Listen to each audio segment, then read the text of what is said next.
warahmatullahi wabarakatuh. Selamat datang kembali di channel YouTube Akom 2018 Official. Jadi di video kali ini kita akan membahas mengenai biofarmasi sediaan oral, yaitu tablet. Jadi sebelum kita masuk pada poin-poin pembahasan selanjutnya, kita harus tahu dulu mengenai tablet itu apa. Jadi tablet itu menurut Farmakope edisi 4 dan 5, tablet itu merupakan sediaan yang mengandung zat aktif dengan atau tanpa bahan pengisi. Nah, macam-macam sediaan tablet ini ada terbagi menjadi 4. Yang pertama ada berdasarkan metode pembuatannya. Jadi berdasarkan metode pembuatannya ini terbagi lagi menjadi 2. Ada tablet cetak dan ada tablet kempah. Kemudian yang kedua ada berdasarkan distribusi obat dalam tubuh. Yang pertama ini ada obat yang bekerja secara lokal. Kemudian yang kedua ada obat yang bekerja secara sistemik. Nah, untuk sistemik ini dibagi lagi menjadi 2, yaitu yang bekerja pada short acting, kemudian ada yang bekerja pada long acting. Contoh dari short acting ini adalah pemakaian obat dengan 3 kali sehari. Kemudian kalau long acting yaitu 1 kali sehari. Nah, untuk yang berdasarkan jenis penyalut itu ada 5.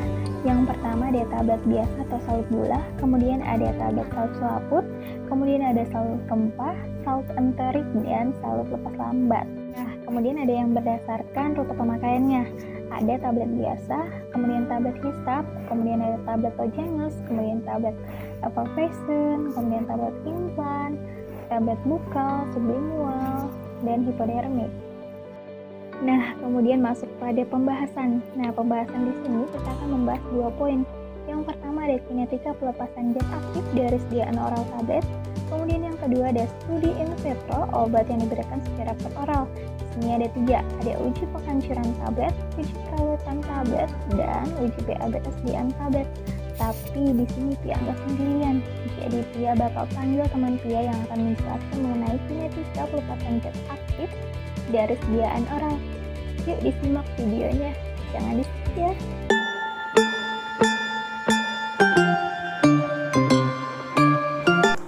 Kinetika pelepasan zat aktif dari sediaan oral tablet. Ada 4 poin yang akan kami bahas. Yang pertama, kinetik predisposisi zat aktif dari sediaan tablet di dalam tubuh. Yang kedua, faktor teknologi yang berpengaruh pada pelepasan dan pelarutan zat aktif dari sediaan tablet. Yang ketiga, faktor formulasi yang berpengaruh pada pelepasan dan pelarutan zat aktif dari sediaan tablet. Dan yang keempat, zat aktif dalam sediaan tersalut. Pengempaan yang sangat kuat pada partikel atau campuran granul tablet akan menguatkan ikatan kohesi yang sebelumnya sudah ada dan lemah. Karena ada pengempaan kontak permukaan, setiap partikel menjadi erat. Ikatan kohesi tersebut merupakan suatu pernyataan energi yang tertimbun. Pemecahan tablet harus selalu diupayakan tanpa mengabaikan mekanisme pembentukan gumpalan partikel koheren yang membentuk tablet. Pada saat tablet hancur, biaya adhesi yang diperoleh selama pengempaan akan di penghancuran. Partikel penyusun tablet mengalami restitusi maksimum sedemikian hingga meningkatkan pelarutan zat aktif. Penembusan air karena penghampaan atau karena daya kapiler merupakan fenomena fisik yang memang harus terjadi, dan hal itu merupakan faktor penentu. Air semakin mampu menembus dengan cepat dan homogen, maka pemecahan semakin cepat dan terjadi fragmen berukuran kecil, dan mengakibatkan pelarutan zat aktif yang sangat cepat. Jadi, hal-hal yang berperan sebagai bahan pemecah adalah masuknya air secepat mungkin, dan sedemikian hingga mencapai bagian tengah tablet. Itulah sebabnya mengapa diutamakan menggunakan bahan pemecah yang bersifat hidrofil. Kinetik predisposisi zat aktif dari sediaan tablet di dalam tubuh. Tablet yang berlabel berikan bersama air berarti bahwa air akan mempengaruhi proses penghancuran tablet. Air akan mengencerkan cairan lambung yang relatif kental hingga memungkinkan perembesan air ke dalam tablet dengan baik. Tegangan permukaan cairan lambung yang lebih kecil dari tegangan air merangsang pengeluaran garam empedu, dan adanya garam empedu akan memudahkan penembusan air ke dalam tablet. Selain itu, tablet dapat dibuat mampu bertahan terhadap aksi cairan lambung, baik dengan mengatur formula tablet maupun dengan memilih jenis zat aktif tertentu yang tahan terhadap cairan lambung. Contohnya, tablet effervescent. Tablet effervescent ini dikelola seperti halnya tablet klasik, di mana ia akan hancur dalam 11 air dan melepaskan zat aktif, yang umumnya dalam keadaan terlarut. Selanjutnya, masalahnya sama seperti pemberian larutan agar. Adanya gas CO2 akan mempercepat waktu transit larutan tersebut dalam lambung.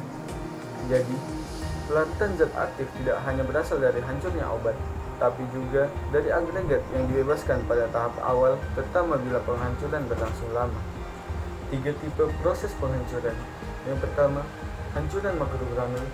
Pada uji penghancuran in vitro, tablet hancur dalam fragmen-fragmen besar yang mengendap dengan cepat di dasar beaker. Meskipun dalam hal tersebut, waktu hancur lebih cepat, namun dengan pelarut zat aktif dapat menjadi lambat bila tidak ada penghancuran kedua yang lebih cepat dari fragmen besar, karena pelarutan terjadi secara difusi. Yang kedua, hancuran mikrogranul.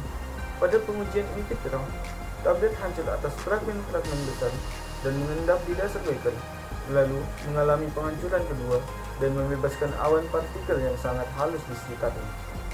Ketiga, hancuran mikroanasis. Kadang-kadang lebih disukai dengan istilah aspek kloider sebagai pengganti hancuran yang mikroanasis. Media cairan di mana terjadi penghancuran akan terdapat seperti susu akibat adanya sebaran yang sangat halus dari tablet. Umumnya zat aktif dapat berupa langsung menjadi granul-granul asal. Jadi, faktor teknologi yang berpengaruh pada pelepasan dan pelarutan zat aktif dari sediaan tablet ada 3. Faktor yang pertama yaitu gaya kempa dan porositas massa tablet. Semakin besar gaya kempa, maka semakin besar kontak luas permukaan antar partikel dan makin besar pula luas permukaan adhesi interpartikel. Dengan demikian, ruang kosong semakin kecil. Hal ini berarti bahwa semakin kecil sampai pada batas di mana semua peningkatan gaya tekan di atas nilai batas tidak dapat bereaksi. Campuran serbuk penyusun tablet mempunyai kepadatan maksimum. Pori-pori merupakan jalur penting masuknya air ke dalam tablet. Penurunan porositas menyebabkan penurunan secara nyata laju penghancuran dan laju pelarutan zat aktif. Faktor yang kedua yaitu jenis mesin pengempa tablet. Gaya yang digunakan selama pengempaan ternyata terbagi merata pada mesin rotatif yang bekerja dengan 2 piston inferior dan superior. Sedangkan pada mesin alternatif, tablet yang dihasilkan kurang homogen dan terdapat bagian yang lebih keras pada permukaan yang berhadapan dengan piston dan superior. Bahan-bahan pelincir mengurangi gaya hancur hingga memungkinkan penyebaran gaya kempa secara merata ke dalam massa tablet. Faktor yang ketiga yaitu metode pembuatan. Ada 2, yaitu pengempaan langsung dan granulasi. Pada pengempaan langsung, waktu hancur dan laju pelarutan sangat tergantung pada bahan pembawa yang digunakan. Bahan-bahan ini harus bersifat kering dan bahan yang dapat memperbaiki aliran serbuk kadang-kadang juga mempercepat hancurnya tablet. Pada granulasi, kekerasan kempaan akan berpengaruh pada pelarutan zat aktif. Bila butirannya keras, maka penyebaran granulometrik akan berpengaruh pada porositas tablet. Butiran yang agak besar menyebabkan porositas meningkat. Bila butiran-butiran rapuh, maka granulometriknya akan rendah. Cara dan kondisi granulasi sangat berpengaruh pada kekerasan dan porositas granul untuk pengempaan, yaitu granulasi kering dan granulasi basah. Jadi, kita akan membahas faktor formulasi yang berpengaruh pada pelepasan dan pelarutan zat aktif dari sediaan tablet. Bahan tambahan yang digunakan untuk pembuatan sediaan tablet ini mempunyai peran penting terhadap ketersediaan zat aktif. Pengaruh ini terjadi jika zat aktif dalam tablet berdosis kecil dan keterserapannya rendah. Zat aktif yang digunakan antara lain bahan pengencer seperti laktosa, sukrosa, manitol, pati, selulosa mikrokristal atau avisel. Yang kedua bahan penggumpal seperti PVP, gom akasia, gelatin, sukrosa, povidon, metilselulosa, dan karboksimetilselulosa. Kemudian yang ketiga ada bahan penghancur seperti amilum manihot kering, gelatinum, agar-agar, dan natrium alginat. Yang keempat yaitu bahan pelincir dan bahan mengalir seperti asam stearat dan magnesium stearat. Jadi, zat aktif dalam sediaan tersalut terbagi menjadi 2. Yang pertama, salut gula dan tablet salut yang tidak tahan asam. Yang kedua, bentuk sediaan yang tahan asam. Untuk yang pertama, salut gula dan tablet salut yang tidak tahan asam, di mana bentuk sediaan tablet salut ini umumnya digunakan dengan tujuan untuk melindungi zat aktif terhadap kerusakan-kerusakan yang disebabkan oleh faktor luar, seperti oksidasi, kelembapan, dan cahaya. Kemudian untuk menyekat suatu zat aktif yang tak tercampurkan, dan untuk menutupi rasa yang tidak enak. Timbulnya masalah sediaan bersalut, terutama sediaan yang tidak tahan terhadap cairan lambung, pada pelepasan dan pelarutan zat aktif adalah bila zat aktif larut dalam cairan lambung. Waktu yang diperlukan untuk pelarutan bahan penyalut dapat menyebabkan beberapa hambatan tertentu, terutama dalam hal penyalutan dengan gula. Untuk jenis-jenisnya ada 3. Yang pertama, tablet yang disalut dengan penyalutan kering. Yang kedua, salut gula. Dan yang ketiga, tablet salut film. Untuk tablet yang disalut dengan penyalutan kering ini diperoleh dengan pengempaan suatu inti massa serbuk atau granul. Bila sediaan yang diperoleh tidak disalut lagi dengan teknik lain, maka pelepasan zat aktif dari sediaan ini terjadi dalam 2 tahap, yaitu hancurnya lapisan pertama dan mungkin disertai pelepasan zat aktif, kemudian hancurnya inti yang ditandai dengan perembesan cairan dan penghancuran sebelum seluruh penyalut larut. Untuk jenis yang kedua yaitu salut gula, di mana perembesan air terjadi lebih lambat dibandingkan dengan tablet tak bersalut. Hal tersebut terjadi karena adanya pengikisan lapisan penyalut oleh pelarut sekualet yang larut air. Faktor yang berpengaruh pada laju pelarutan salutan adalah daya larut air aktif dalam komponen penyusun tablet, ketebalan salutan, dan jumlah serta sifat serbuk yang dicampur selama pemberian mucilagol dan pengolahan. Jenis yang ketiga yaitu tablet salut film. Di permukaan inti tablet terdapat lapisan film dengan tebal beberapa mikron, terdiri dari suatu senyawa yang melindungi tablet dan meloloskan zat aktif secara difusi ke dalam cairan biologi. Dalam hal penyalutan sediaan yang bukan tahan cairan lambung, maka film tersebut harus larut ke dalam cairan lambung. Untuk yang kedua yaitu bentuk sediaan tahan asam. Penyalutan sediaan yang tahan pada cairan lambung, larutan enterit disebut juga salut enterit yang dapat diterapkan pada partikel atau butiran untuk pengempaan atau pada granula yang akan dimasukkan ke dalam kapsul. Sediaan itu terdiri dari inti tablet yang dilapisi dengan suatu lapisan yang pecah dalam cairan selain cairan lambung, misalnya tablet dan kapsul.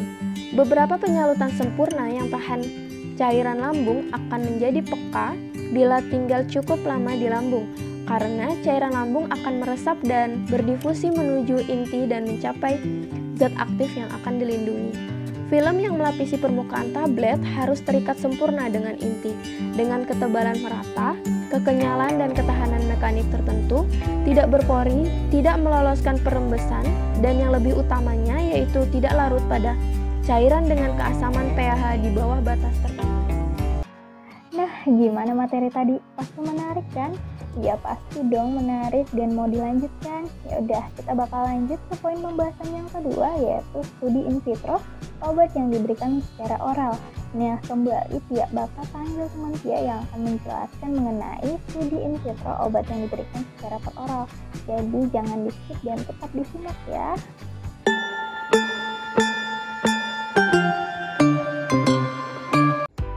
Jadi, studi in vitro obat yang diberikan secara peroral seperti tablet.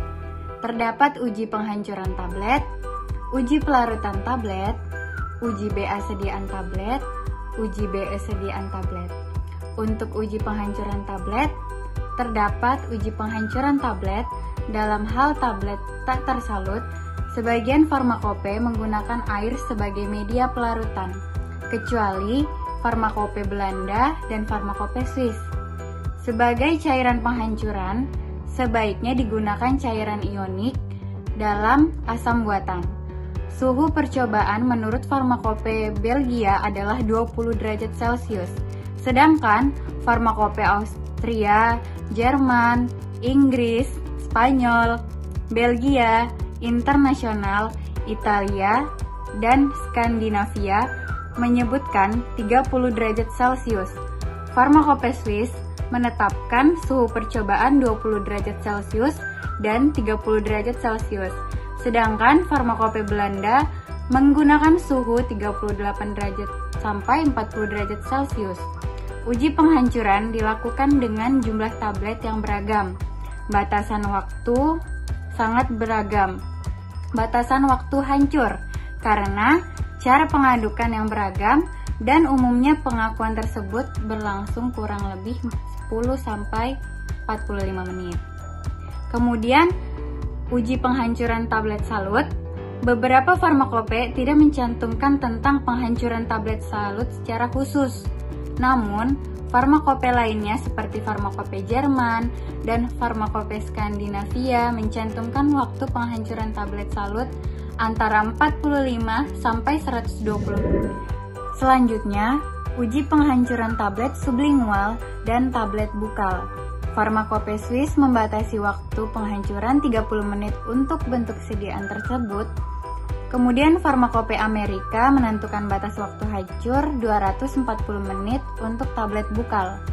Dalam hal tablet sublingual, waktu hancur tertera dalam setiap monografi yang bersangkutan. Kemudian, uji penghancuran tablet tahan asam. Pengujian waktu hancur dalam cairan usus dilakukan dengan menggunakan cairan usus buatan yang bersifat asam lemah dengan pH 6,8 atau agak basa pH 8,3 dan kadang-kadang mengandung pankreatin. Pada cairan asam, tablet larut entrik harus tetap utuh dalam waktu 60-180 menit tergantung pada farmakopenya. Sedangkan pada cairan basah, penghancuran harus terjadi dalam waktu 45-120 menit tergantung monografinya. Uji pelarutan tablet. Metode untuk pengujian uji disolusi terbanding in vitro ini terbagi menjadi 3 kelompok utama. Yang pertama yaitu metode analisis varians atau ANOVA. Yang kedua adalah metode model independen, dan yang ketiga metode model dependen. Uji disolusi terbanding dilakukan dengan menggunakan 3 medium disolusi yang berbeda. Yang pertama ada medium asam klorida dengan pH 1,2. Yang kedua ada medium dapar sitrat dengan pH 4,5 dan medium dapar fosfat dengan pH 6,8 dengan masing-masing sebanyak 900 ml dengan suhu 37. Uji dilakukan dengan menggunakan alat uji disolusi tipe 2 yaitu tipe dayung dengan kecepatan kelajuan putaran berdasarkan British Pharmacope Guideline selama 60 menit. Pengambilan sampel sebanyak 5-0,1 ml secara manual akan dilakukan pada menit ke-10, 15, 30, 45, dan 60. Dan cairan akan diganti dengan volume yang sama untuk memastikan volume disolusi selalu konstan. Sampel kemudian akan diukur kadarnya dengan menggunakan spektrofotometer UV. Untuk setiap produk tablet dilakukan pengujian sebanyak 12 unit sediaan pada masing-masing medium uji. Uji bioavailabilitas sediaan tablet.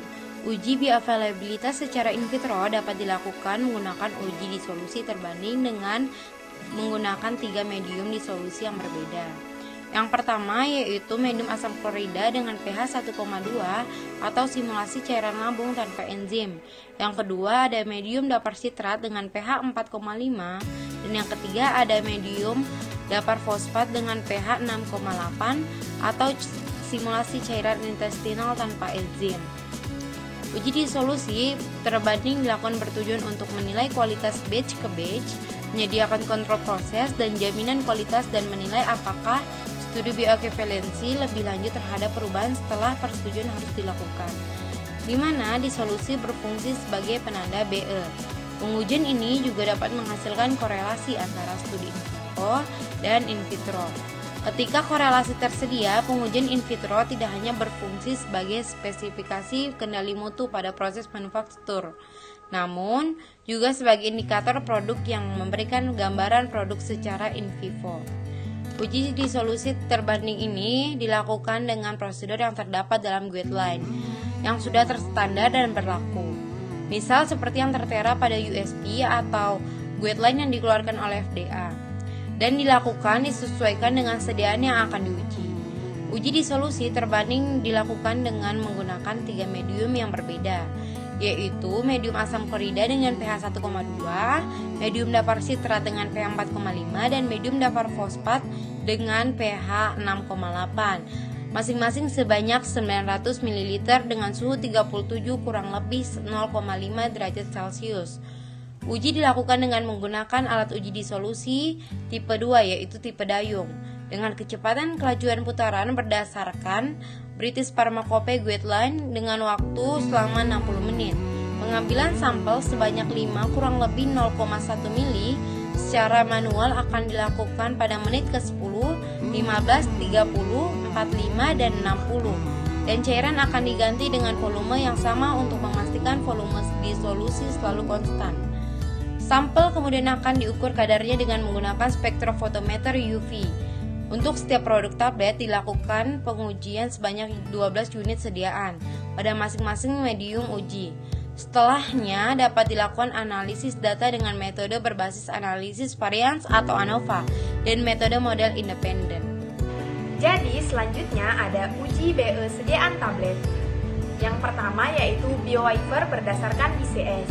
Uji in vitro jarang digunakan untuk sendiri, yaitu uji BE. Namun untuk saat ini dengan penerapan BCS, biowafer atau penggantian uji in vivo dengan uji in vitro yakni uji profil disolusi terbanding dapat dilakukan. Yang kedua yaitu BCS atau Biopharmaceutics Classification System adalah pengelompokan bahan obat berdasarkan sifat kelarutan dalam air dan permeabilitas khusus.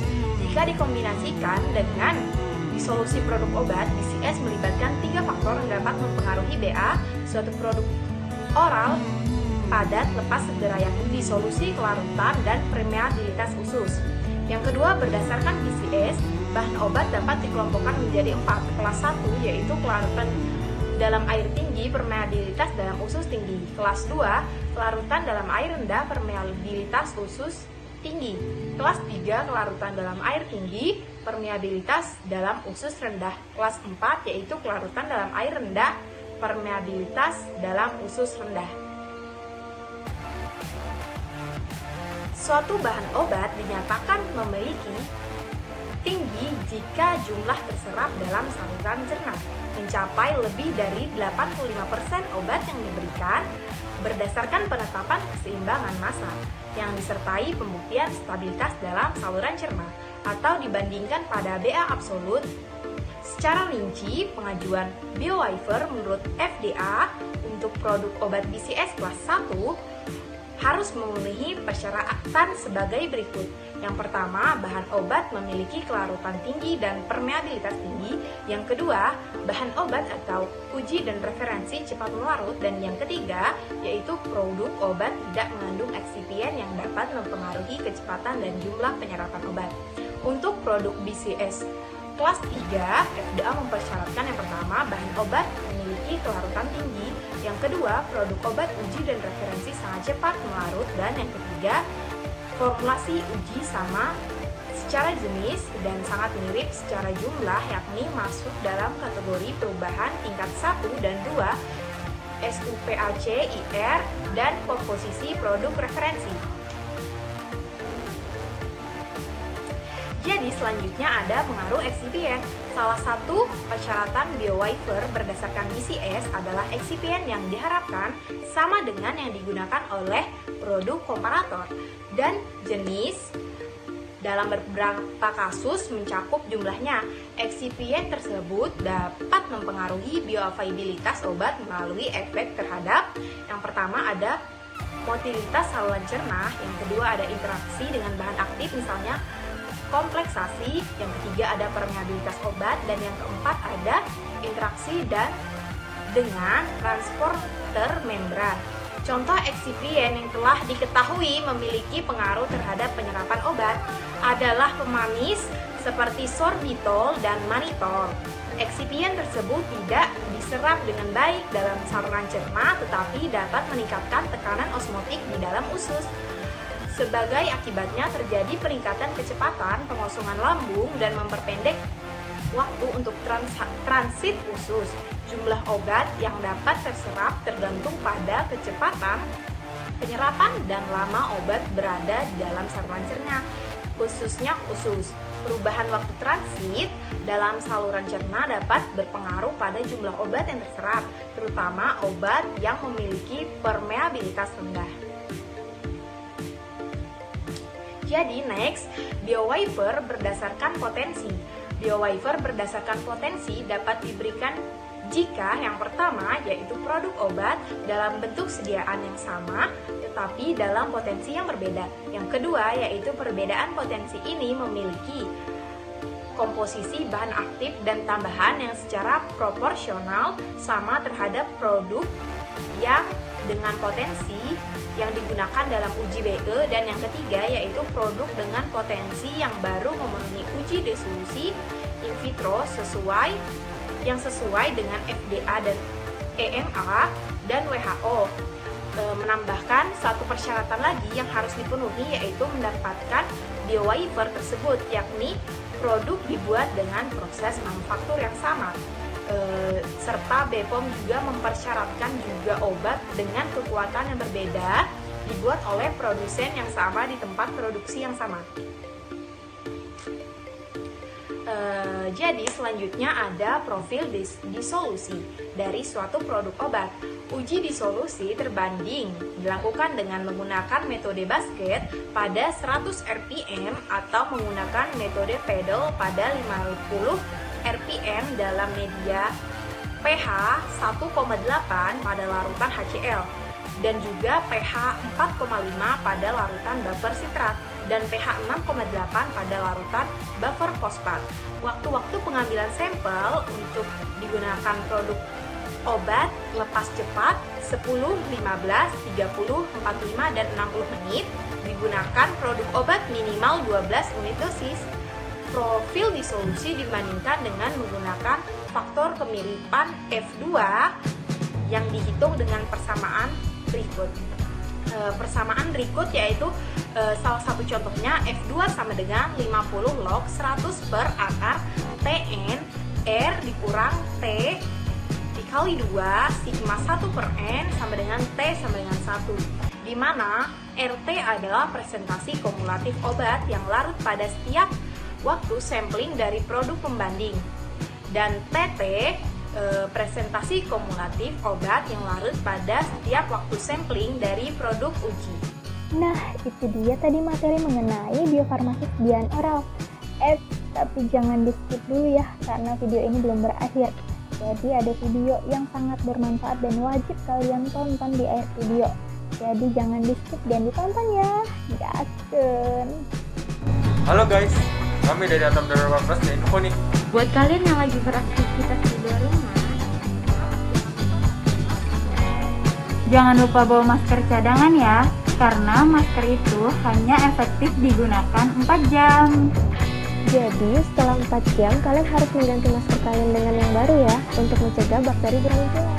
Jadi jangan lupa selalu cuci tangan apabila habis melakukan sesuatu dan tetap jaga jarak ya.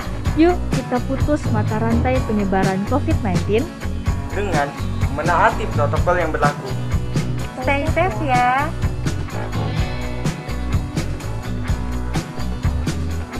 Stay safe ya.